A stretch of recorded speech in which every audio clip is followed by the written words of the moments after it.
Shalom, karibu ku isengesho ribohora official, mu mwanya mwiza wo gusenga. Ubaye ari ubwa mbere ntuze kugenda udakoze subscribe cyangwa se abone mu gifaransa. Imana iguha umugisha wowe uri bubikore, kandi nawe wabikoze Imana iguhezagire ku cyo wakoze, Imana iguhindura amateka. Twabonye ijambo rigaragaza ko umuntu ashobora gushyirwa mu maboko y'umwanzi cyangwa se agashyirwa mu maboko ya Satani, aho Satani ashobora kugusaba kugira ngo akugosore. Noneho rero isengesho tugiye gusenga ni isengesho rigiye guhagarika ibyo bikorwa by'umwanzi ku buzima bwawe. Isengesho rihagarika ibyo Satani byose yakoze cyangwa akora ku buzima bwawe, kandi isengesho rigamije kwikura mu maboko y'umurozi wagusabye. Isengesho rigomba kukuvana mu maboko y'umurozi wagusabye cyangwa se Satani wagusabye, nyuma yaho rigahagarika n'ibikorwa byatumye usabwa. Kuko iyo Satani agusaba abagambiriye kukugosora nk'uko twabibonye mu cyigisho cyatambutse. Ubwo rero ushobora kuba uri mu bihe bitandukanye,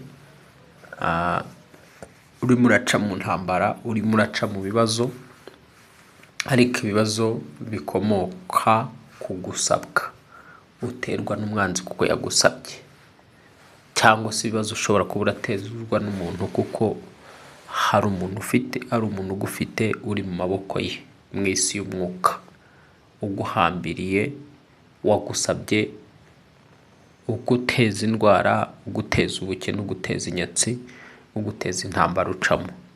Tuje kugira ngo duhagarike ibyo bikorwa mu izina rya Yesu Kristo. Isengesho tugiye gukora ni isengesho rihagarika ibikorwa by'umwanzi ku buzima bwawe, ni isengesho rihagarika imirimo yose ya Satani, kuko ijambo ry'Imana rivuga yuko icyatumye umwana w'Imana yerekanwa ari ukugira ngo amareho imirimo ya Satani.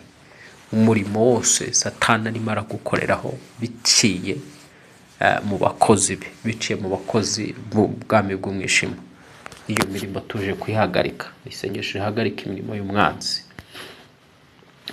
Rero reka dusome ijambo ry'Imana, hanyuma tugiye gusengeramo.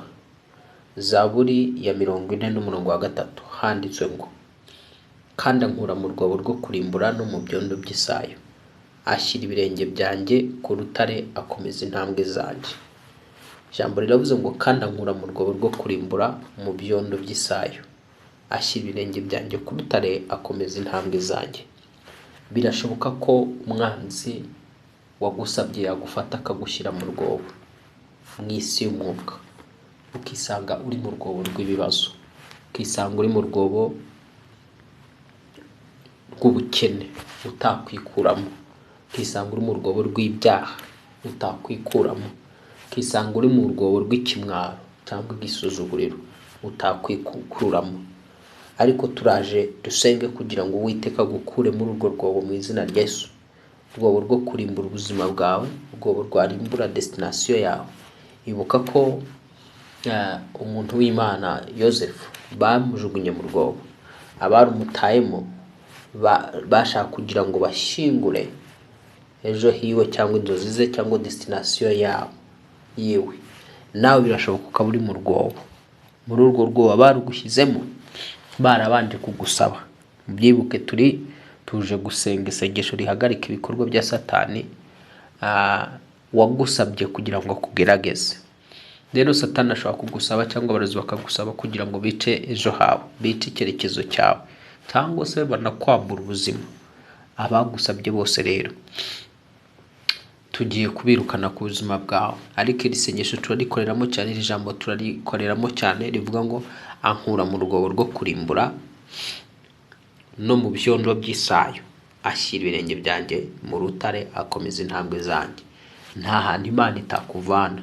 Mu rwobo yagukurayo, ikuzimu yagukurayo, mu nda y'ubukene yagukurayo, ahantu hose ahantu hose mu kibazo cyose wibonamo, dusenga Imana ifite ubushobozi bwo kukigukuramo. Dusenga Imana iri hejuru y'ibyaremwe byose, ibeshaho byose, iyitegeka bikabivuga bigakomera. So rero uwagusabye kugira ngo akugerageze, uwagusabye kugira ngo akugosore, uwagusabye kugira ngo umubiri wawe, twabonye ko umubiri ndetse w'umuntu ushobora gushyirwa mu maboko y'umwanzi, aho twabonye Pawulo avuga yuko uwitwa Alexandria na Homoniyo yabashyize mu maboko ya Satani. Kandi tuzi yuko iyo washyizwe Satani uri mu biganza bye, nta mbabazi yakugirira, nta mpuhwe yakugirira, nta miyaga agushyiriramo, aragutoteza akakubabaza. Isengesho rero tugiye gusenga ni isengesho rigukura mu maboko y'umwanzi, ni isengesho rigukura mu rwobo umwanzi yagutayemo, ni isengesho rigukura mu icupa umwanzi yagushyizemo, ni isengesho rigukura ahantu hose mu isi y'umwuka, muri za gereza z'umwuka, aho waba warasabiwe gushyirwa, abasabiwe gutezwa indwara zikomeye.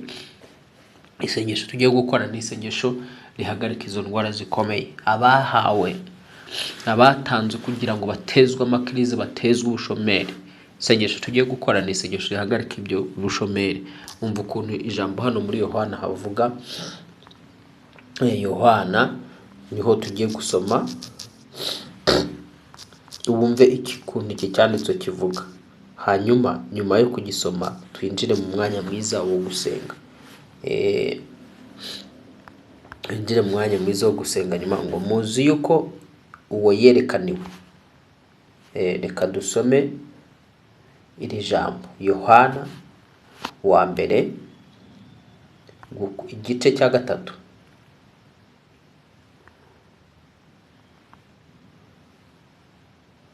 Yohana wa mbere igice cya 3 handitse ngo muzi yuko uwo yerekaniwe gukuraho ibyaha kandi nta cyaha kimurimo. Urumva Yesu Kristo yerekaniwe gukuraho ibyaha, ariko kandi ngo nta cyaha kimurimo, ariko si wo murongo nifuzaga. Reka ndebe uwundi, hano ijambo riravuze ngo iri ngiri ririmo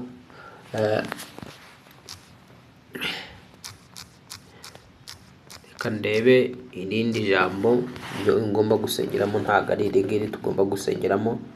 Iyo tugomba gusengeramo iryo jambo ryo ryari rivuze ngo muzi ko uwo ngo yerekaniwe kumaraho ibyaha, ariko iri ngiri ryo tugiye gusoma ryo umva ukuntu rivuga, iryo tugiye gusengeramo. Iyo tugiye gusengeramo riravuga ngo ni 3:8 hepfo ngo ukora ibyaha n'uwa Satani, kuko uhereye mbere na mbere Satani akora ibyaha. Ibyo umwana w'Imana yerekaniwe n'ibi, ni ukugira ngo amareho imirimo ya Satani.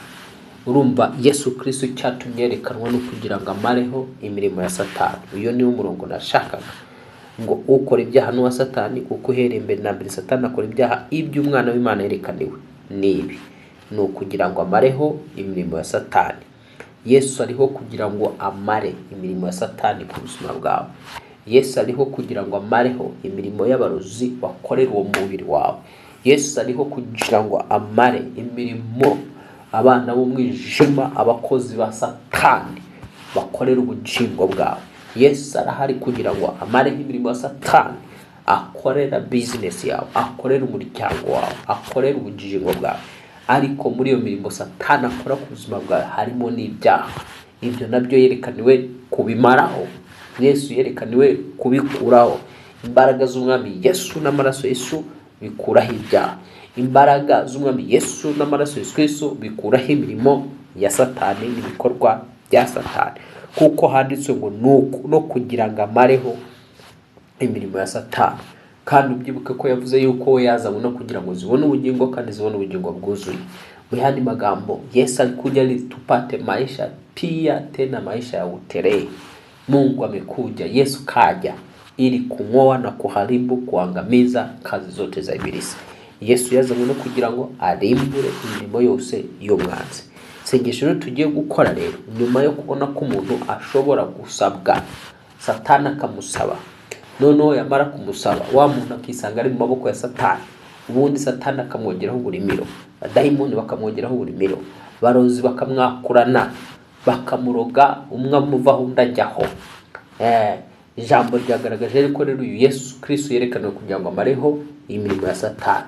Isengesho tugiye gukora ni irihagarika imirimo ya Satani, ni ukwanga ko abarozi bagusimburana, abarozi bagukorera karasisi, ni ukwanga iyo myuka mibi ibi kugenda mu mubiri, ibi gutondagira, iyo ngiyo uba wumva mu nda, iyo ngiyo uba wumva mu gatuza, ni ukwamagana izo mbaraga zose z'imyuka mibi ziboshye ejo hawe, ziboshye ubuzima bwawe, ziboshye imibereho yawe. Umwuka uguheje mu gishomeri bushobora kuba warasabwe nyuma yo gusoza amashuri yawe, baragusaba bati ntazigera abona akazi.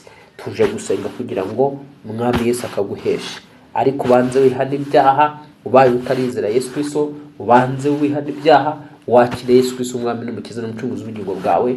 Niyo nzira yo kugira ngo yonyine Umwami Yesu Kristo agukurireho ibizo deadline, agukurireho iyo mirimo yose umwanzi yagukoreyeho. Ushobora kuba nteze amatwi uri kunyumva, Satani yaragusabye, agasaba urugo rwawe, agasaba urushako rwawe, akavuga ngo uyu ntazashyingirwa keretse abitegetse.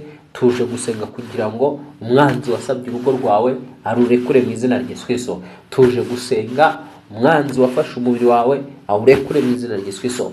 Tuje gusenga umwanzi wasabye urubyaro rwawe kugira ngo arutoteze arurekure mu izina rya Yesu Kristo.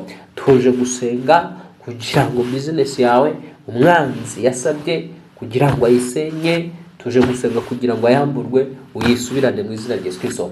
Tuje gusenga kugira ngo ubwenge bwawe wanyazwe Satani yatwaye aburekure bukugarukire mu izina rya Yesu. Satani ashobora kuba yarasabye ubwenge bwawe, ashobora kuba yarasabye impano zawe kugira ngo azizimye. Tuje gusenga kugira ngo izo mpano azirekure zikore mu izina rya Yesu. Fata umwanya mwiza rero, winjire mu mwanya mwiza wo gusengana nanjye. Urabona ukuboko kw'Imana, ni wizeye urabona ubwiza bw'Imana, ni wizeye urabona imbaraga z'Imana. Biraca mu kwizera kwawe, biraca mu gukiranuka kwawe. Banza rero amasaha nk'aya dufatanye wize, dufatanye witunganye, dufatanye wongere uvugurura ubusabane bwawe ufitanye n'Imana, kuko Imana idashobora kumva isengesho ry'umunyabyaha cyangwa ngo risubize. Isengesho Imana isubiza ni isengesho ry'umukiranutsi, kandi nabwo yasenganye umwete akarisengana no kwizera, kuko ijambo rivuga yuko isengesho ry'umukiranutsi rigira umumaro iyo asenganye umwete. Niba kugira ngo isengesho ryawe rihabwe agaciro, rigere ku ntego, nuko nyiri gusenga asengana umwete, kandi kabiri agasenga yizeye. Ushidikanya ameze nk'umuyaga, ameze nk'inyanja ishushubikanywa n'imiyaga, ujyanwa hirya no hino. Uwo nta kintu Imana yabona yabasha kumukorera, kuko twabonye yuko ururimi Imana yumva mu isi y'umwuka ari ururimi rwitwa kwizera. Uwo udafite kwizera, magambo wavuga utizeye, amasengesho udaca wasabira utizeye, ayo yose yahinduka umuyaga. Kugira ngo usubizwe nuko ufite kwizera kutajegajega, kutanyeganyega. Rero injira mu mwanya mwiza, nsengane ntawe ufite umutima utuje kandi ufite kwizera, kuko kwizera ariko konyine kumvikana mu mwuka kandi gusenya ibintu bimwe kukazana n'ibindi. Twavuze ibintu bitatu bidufasha mu mwuka. Mu mwuka twavuze yuko iyo dushaka gukora operation, iyo hari ibyo dushaka ko bikorwa bikaza mu hano mu isi ifite imibiri, hakora ururimi rwo kwizera, hakora ijambo ry'Imana, hakora umwuka wera. Ibyo nibyo dukoreramo. Iyo tudakoresheje ijambo ry'Imana, dukoresha umwuka wera. Iyo tudakoresheje umwuka wera, dukoresha kwizera. Ni ibintu bitatu. Kwizera, dushobora gukorera ibintu mu kwizera, dushobora gukorera ibintu mu mwuka tuyobona umwuka wera, dushobora gukorera ibintu mu ijambo. Kandi nanone mu isi y'umwuka tuyoborwa n'ijambo, tuyoborwa n'umwuka wera, tukayoborwa no kwizera. Noneho rero sasa ibyo bintu wumve bise byombi bikora ibintu bitandatu mu gahe gato, nibyo tugomba gukoreraho. Kwizera kuyobora umuntu, kwizera umuntu akagukoreramo kandi akagera ku bikomeye. Kwizera kwakuyobora kukakugeza ku bintu abaho mu isi bamvaga yuko utageraho, abarozi bumvaga yuko utazabona. Kwizera kwakuyobora kugatuma ugera ku bintu, ufata ibintu abo mu isi bumvaga ko utabona cyangwa se utatunga. Rero sasa ijambo ry'Imana ubwaryo ryakuyobora rikakugeza ku bintu bikomeye abo mu isi bumvaga yuko batabasha kugeraho, kandi rikagaruka rikakuyobora rikakwerekeza muri destination yawe. Gatatu rero, Umwuka Wera w'Imana ashobora kukuyobora akakugeza muri destination yawe, akakugeza mu migisha yawe yose, ndetse nta soni wagira igihe cyose n'uyoborwa n'Umwuka. Muririmbyi araririmba ngo nuyoborwa n'Umwuka jubana nabayo mufashe indushyi ntusibe na rimwe kuyikorera. Hakaba ikindi gitero kivuga ngo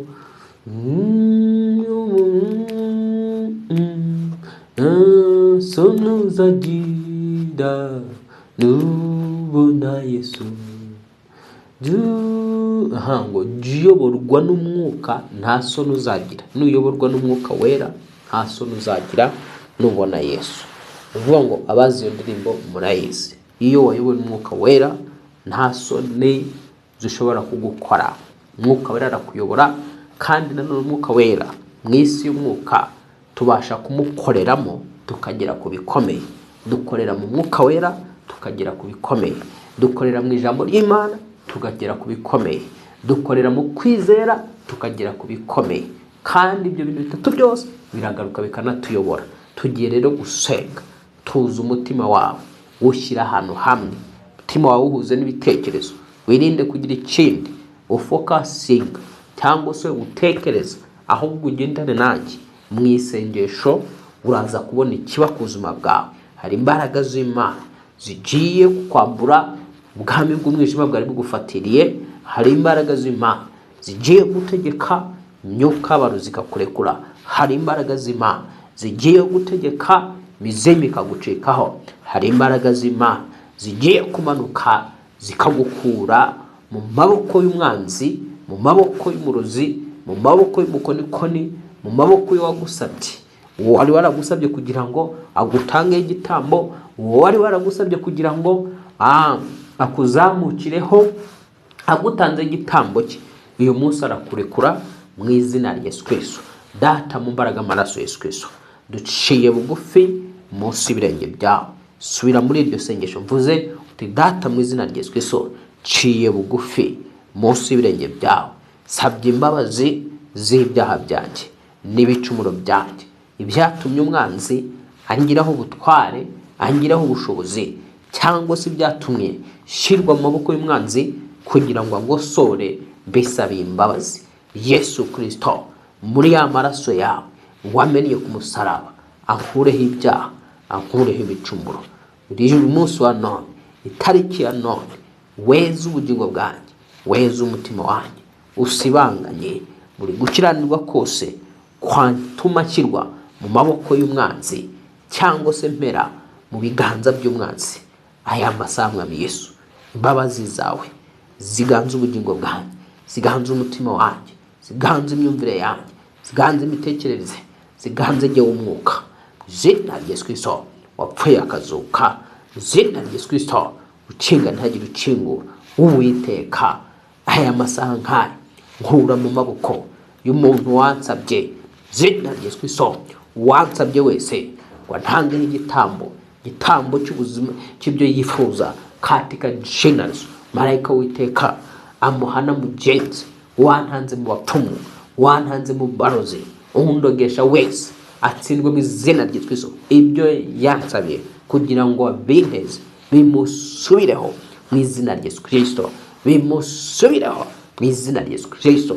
Wansabye kugira ngo ntezwe indwara, kugira ngo nteze ubukene, kugira ngo nteze urubuyero, uruzerero, kwizengurukaho, kutavaho ndi, kudatera intambwe, uwanduye umwana wansabe kugira ngo mboheshe imigozi y'icyangiro y'igisuzuguriro muri aya masaha mu izina rya Yesu Kristo.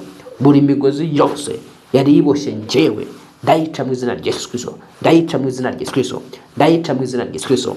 Mwami Yesu Kristo, nkura mu maboko ya Satani n'ibiganza bya Satani byari bimfashe, bindekure mu izina rya Yesu, bindekure mu izina rya Yesu Kristo, bindekure mu izina rya Yesu Kristo, bindekure aka kanya kwa jina la Yesu Kristo.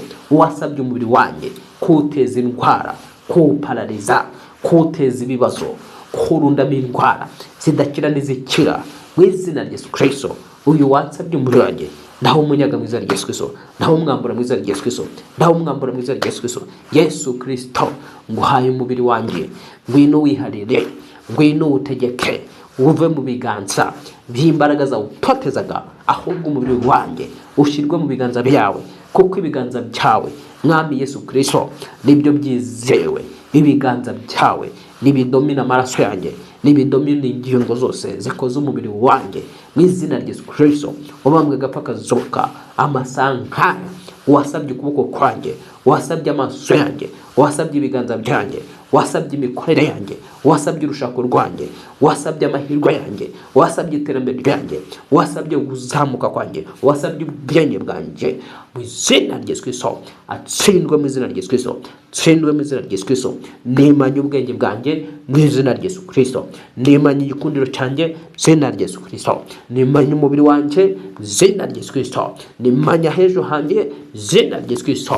Imbaraga zose zasabaga ejo hanjye zivumwe kano kanya, zitsindwe mu izina rya Yesu Kristo. Imyuka mibi y'abadayimoni yashakaga kungosora, ndatwika gukora kwa Satani kwangosora, ndahagarika ibikorwa by'umwanzi katika jina la Yesu. Watsinze urupfu n'ikuzimu, ukinga ntagire ukingura. Yesu Kristo, handitswe yuko nta ntwaro baciriye kundwanya izagira ikinwara, kandi ijambo ryawe rivuga yuko icyatumye werekanwa ari ukugira ngo umareho imirimo yose y'umwanzi. Buri mirimo yose umwanzi akoreye ubuzima bwanjye, akoreye imibereho yanjye, ndayihagarika mu izina rya Yesu Kristo, ndayihagarika mu izina rya Yesu Kristo, ndayihagarika mu izina rya Yesu Kristo. Ndahagarika ubushomeri ku buzima bwanjye mu izina rya Yesu Kristo, ndahagarika inyatsi, ndazivuma ku buzima bwanjye mu izina rya Yesu Kristo. Ndahagarika buri mirimo yose ubwami bw'umwijima bwari bumaze igihe kirekire bukora ku buzima bwanjye, ndayisenya kwa jina la Yesu. Buri kibazo cyose cyatewe n'umwanzi, buri kibazo cyose ubwacyo ari umurimo wa Satani, ndagisenya. Buri murimo wose wa Satani yakoze ugateza ikibazo kuri nge, ndawusenya, ndawusenya mu izina rya Yesu Kristo wapfuye akazuka. Ndatura kano kanya ko maboko yose yaramfatiriye ndekuye, maboko y'abapfumu, maboko y'abarozi, maboko y'amanyamashyari batanifuriza ibyiza, arandekuye mu izina rya Yesu, arandekuye mu izina rya Yesu Kristo, arandekuye mu izina rya Yesu Kristo, izina rya Yesu Kristo. Mwa maboko mwe mundekure izina rya Yesu Kristo. Wakuboko yendekura, kuboko kumwanzi kundekure, kuboko kumwanzi kundekure, jina la Yesu Kristo, jina la Yesu Kristo. Uwangosuraga wese ndamwirukana mu izina rya Yesu, ndamwirukana ku buzima bwanjye. Buri mwuka wose udafite amaraso, udafite umubiri, udafite amaraso, udafite umubiri, wamborokaga mu isi y'umwuka katika jina la Yesu, ndawusenya. Wantezaga ibibazo, wantezaga intambara, wantezaga indwara, wantezaga krize, yewe daimoni uteza krize, ndakuvuma ku buzima bwanjye zina rya Yesu Kristo. Yewe mwuka we uteza inyatsi ku buzima bwanjye, ndakuvuma mu izina rya Yesu Kristo. Yewe mwuka we uteza indwara, uteza indwara, uteza icyangiro, uteza igisuzuguriro, kwizengurukaho, kudatera intambwe kwa jina la Yesu Kristo, kwisanga mu mwanya umwe. Wa mwuka we utashakaga kumva ku rwego ngo njye ku rundi, ndagusenya zina rya Yesu Kristo, ndagusenya zina rya Yesu Kristo. Ndatera intambwe imfana ku rwego, incyana ku rundi zina rya Yesu Kristo. Ndatera intambwe imfana ku rwego, incyana ku rundi rwego. Ntera intambwe iterambere zina rya Yesu Kristo, ntera intambwe igana mu mpinduka zina rya Yesu Kristo. Kuko handitswe yuko tuzajya tuva mu bwiza tujya mu bundi, ndatura yuko mvuye mu bwiza ngiye mu bundi. Izina rya Yesu Kristo, izina rya Yesu Kristo wapfuye akazuka, ndatura yuko mvuye mu bwiza ngiye mu bundi. Izina rya Yesu Kristo wapfuye akazuka. Atura ko Imana igukuye mu bwiza kujyanye mu bundi bwiza. Atura ko uvanywe ku rundi rwego ujyanwe ku rundi rwego mu izina rya Yesu Kristo. Atura ko iyo mirimo yose y'umwanzi Imana irimbuye mu izina rya Yesu Kristo. Atura ko iyo mirimo Imana y'umwanzi yose yakoze ku buzima bwawe Imana irimbuye yose mu izina rya Yesu Kristo. Yes, atura ko ijambo ry'Imana ubundi ritubwira yuko tuva mu bwiza tujya mu bundi. Ni ngombwa kwatura yuko uvuye mu bwiza ugiye mu bundi. Ntabwo uri wo gusubira inyuma, ahubwo uri wo kujya imbere mu izina rya Yesu Kristo. Uri wo kuva mu ntera, uri wo gutera intambwe imwe iva mu bwiza igana mu bundi bwiza. Yes, umva iri jambo kuntu rivuga tugiye gusengeramo rindi. Umva iri jambo tugiye gusengeramo.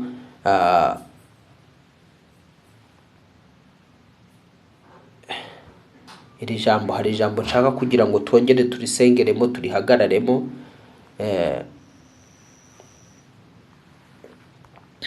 Reka turishake turibabwire. Ugomba kuva ku bwiza, ugomba kuva mu rwego ujya mu rundi mu izina rya Yesu Kristo. Tugomba gutera imbere ku bubi na bwiza. Jambo riri muri Yesaya. Jambo riri muri Yesaya. Ni jambo riri muri Yesaya. Ni ijambo riri muri Yesaya mu gice cya 60 n'umurongo wa 18. Handitse ngo kuko nzi imirimo yabo n'ibyo batekereza, igihe kigiye kuza nzateranya amahanga n'abavuga indimi zitari zimwe bazaza babona ubwiza bwanjye. Bazaza babona ubwiza bwawe cyangwa ubwiza bwanjye. 66 noneho umurongo wa 12 akavuga ngo dore nzahayoboraho amahoro ameze nk'uruzi, nzahaha ubwiza bw'amahanga bumere nk'umugezi wuzuye. Ibyo nibyo muzonka, muzahagatirwa, muzasimbagizwa ku kibero. Umva nongere nsubire muri iri jambo rya gihanuzi. Iri jambo rya gihanuzi ravuga ngo Uwiteka aravuga ati dore nzahayoboraho amahoro ameze nk'uruzi, nzahaha ubwiza bw'amahanga bumere nk'umugezi wuzuye. Ibyo nibyo muzonka, muzahagatirwa, muzasimbagizwa ku bibero mu izina rya Yesu. Iri jambo ni iryawe ni iryanjye. Uwiteka aravuze ngo azakuyoboraho amahoro, ngo kandi ayo mahoro azaba ameze nk'uruzi. Kandi akavuga ngo nzaguha ubwiza bw'amahanga ngo bumere nk'umugezi wuzuye. Ngo ibyo nibyo muzonka, muzahagatizwa, muzasimbagizwa ku kibero. Mu yandi magambo uzateteshwa. Kwa kundi ufata umwana ukamuterura ukamusimbagiza ku bibero, ko niko Imana ivuga ngo muzasimbagizwa ku bibero. Nzabayoboraho amahoro ameze nk'uruzi, nzabaha ubwiza bw'amahanga bumere nk'umugezi wuzuye. Vuga uti mu izina rya Yesu Kristo umwana w'Imana nzima, ibihe nari mazemo iminsi birahagaritse mu izina rya Yesu Kristo. Nari mazemo iminsi Satani anyigirizaho nkana, dayimoni bagirizaho nkana, nyoka mibi nyigirizaho nkana. Yemwe mwamyuka mimwe murahiye murakongotse mu izina rya Yesu Kristo. Imyuka y'abarozi yanyatakaga mu gihe cy'ijoro, mu gihe cyo kuryama, mu gihe cy'ibitotsi, murakongotse mu izina rya Yesu Kristo wapfuye akazuka. Yarwanyaga ibyiza ko bingeraho, uyu munsi irahagaze, ibyiza bingezeho mu izina rya Yesu Kristo. Kuko handitswe yuko katika jina Yesu Uwiteka azanyoboraho amahoro ameze nk'uruzi, akampa ubwiza bw'amahanga bukamera nk'umugezi wuzuye. Katika jina Yesu ibyo nkaba ari byo ntonka, nkahagatirwa, ngasimbagizwa ku bibero. Ndatura ngo ubuhanuzi burasohoye ku buzima bwanjye. Iri jambo rirasohoye ku buzima bwanjye mu izina rya Yesu Kristo. Ibibi byose Satani yari yarakoze birasenyutse mu izina rya Yesu Kristo. Ibyo yari yarakoze ku mubiri wanjye ndabisenya mu izina rya Yesu Kristo. Ibyo yari yarakoze mu isi y'umwuka akabikura mwuka akabisunika bigafata umubiri, byose uko byakabaye ndabisenya mu izina rya Yesu Kristo. Muri mibereho yose nacishwagamo ari umwanzi wayitezaga, niyitandukanije nayo irahindutse mu izina rya Yesu Kristo wapfuye akazuka. Buri kibazo cyose nari mfite kano kanya cyasunitswe n'imbaraga z'abazimu, n'imbaraga z'ababarozi, n'imbaraga z'abakonikoni, kirahagaze katika jina la Yesu. Wapfuye akazuka kirahagaze mu izina rya Yesu Kristo. Wapfuye akazuka zope tese kiriya horia. Atura ko ibyo bibazo bihagaze, atura ko izo ntambara zishize katika jina Yesu. Atura kubonye amahoro atemba nk'uruzi. Atura buno buhanuzi wature yuko Uwiteka kuyoboyeho amahoro ibihe byose. Atura yuko Uwiteka guhaye ubwiza bw'amahanga. Atura yuko ubwo bwiza bukumere nk'umugezi wuzuye kandi ugiye ari byo ugiye koma, ugiye konka ibintu byiza, ugiye kuba mu migisha myiza. Atura cya kindi ubona ko kitabashokaga, atura ko kibaye, atura ko uteye imbere, atura ko wagutse, atura ko ukoreye Imana, atura ko ugeze muri Rehoboti yawe, atura ko ukize, atura ko ukize izo ndwara zose Satani yari yagusonikiye, atura ko zirangiye, atura ko utagipfuye, atura ko ubaye muzima katika jina la Yesu. Wapfuye akazuka, atura ko uri umutunzi, atura ko ubaye umukire, atura ko wagutse, atura ko uvuye mu bushomeri mu izina rya Yesu Kristo. Atura ko ubatse urugo, atura ko ubyaye, atura mu izina rya Yesu Kristo uteye imbere, ucuruje bikemera, atura ko ubonye igishoro, atura ko ugeze ko ubonye visa kuri washakaga visa mu izina rya Yesu Kristo. Ndagusengera kugira ngo wewe wasenganaga nanjye imigisha y'Imana igusoreho, ibyiza by'Imana bikwisukeho mu izina rya Yesu. Buri imbaraga yose yari yaragusabiye kukugerageza ni kure mu izina rya Yesu Kristo. Yewe wa mwuka we wageragezaga uno mugabo, wageragezaga uno mama, wageragezaga uno mukobwa, muveho katika jina la Yesu Kristo, muveho katika jina la Yesu Kristo. Igihe wari umumariyeho umugerageza, ndagihagaritse kwa jina la Yesu Kristo, ndagihagaritse kwa jina la Yesu. Ndatura kugira ngo uyu akingurirwe inzira, yinjire mu masezerano, yinjire mu byiza bw'Imana bumugaragareho amahoro ya Kristo. Ndatura kugira ngo Mwami Yesu akuyobora amahoro, Mwami Yesu akuyobora amahoro ameze nk'uruzi. Uwiteka guhugiza bw'amahanga bumere nk'umugezi wuzuye zina rya Yesu Kristo. Ibyari byo wonka maze ubashe guhagatirwa, usimbagizwe ku bibero zina rya Yesu Kristo. Turatura ko twese Mwami abasengaga kano kanya dusimbagije ku bibero by'umukiza, tukanezererwa agakiza ku Mwami, tukanezererwa ibitangaza by'Uwiteka. Urakoze Mwami ko bibaye, mashimwe n'icyubahiro kugarukire mu ijuru no mu isi mu izina rya Yesu mu mazina yose. Amen, amen, amen, amen, amen. Izere hari icyo Imana ikoze mu buzima bwawe, ntushidikanye. Imana ikugirire neza. Wari utarakanda subscribe uyikande kugira ngo tubane buri munsi ku isengesho ribuhora official. Mugira amahoro, muhabwe umugisha n'Imana. Shalom shalom, nakagaruka na hejo.